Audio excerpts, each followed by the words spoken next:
Nabi SAW kembali bertanya kepada Rabi'ah bin Ka'ab, "Au ghaira dzalika?" Oke. Engkau meminta mendampingiku di surga. Ada lagi tidak permintaanmu? Allahu Akbar. Oke, itu poin. Sekarang, apakah ada lagi keinginanmu? Karena Nabi SAW tahu sahabatnya ini miskin. Sahabatnya Nabi SAW ini membutuhkan. Rabi'ah bukan orang kaya. Rabi'ah nggak punya rumah. Rabi'ah nggak punya akses dunia.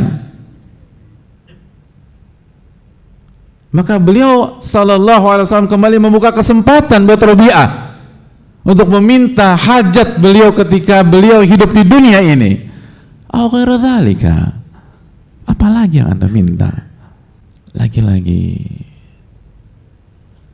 ketika pintu dunia itu ditutup oleh Rabi'ah, pintu dunia itu kembali dibuka di hadapannya untuk kedua kalinya.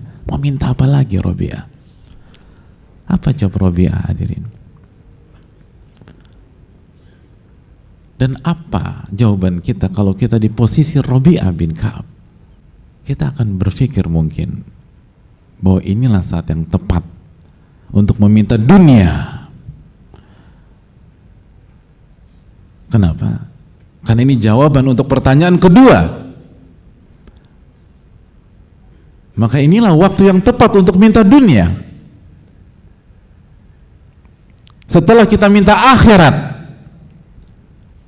maka saatnya kita minta dunia. Lalu apa jawaban dari Rabi'ah, hadirin? Beliau mengatakan, huwa dzak, ya Rasulullah, hanya itu yang saya inginkan, gak ada permintaan lagi. Allahu Akbar. Gak ada permintaan. Gak ada permintaan. Saya hanya minta itu. Saya hanya minta bisa mendampingimu di surga. Sallallahu alaihi wasallam. Sosok yang ditanya dalam kondisi lapar. Sosok yang ditanya dalam kondisi tidak punya rumah. Sosok yang ditanya ketika tidak ada pekerjaan tetap.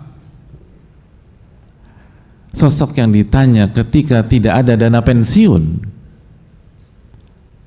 Awaqaradhalika, ada lagi nggak yang kau mau? Gak ada ya Rasulullah SAW.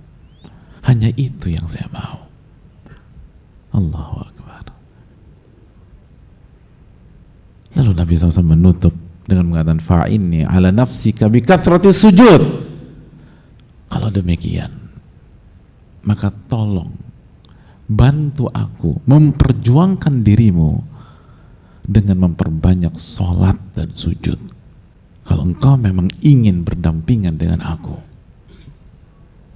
tolong support dalam memperjuangkan dirimu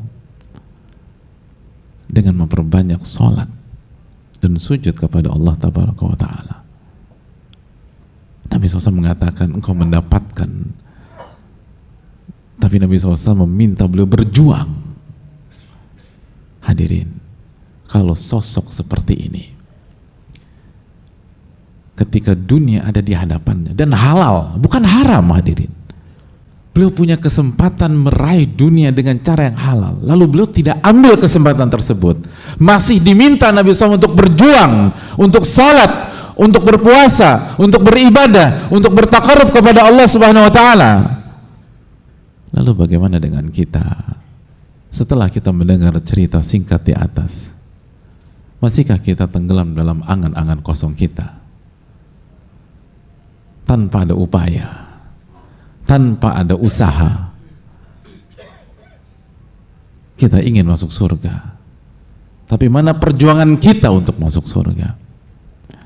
Kita ingin terbebas dari api neraka. Tapi mana perjuangan kita untuk menjauhi api neraka?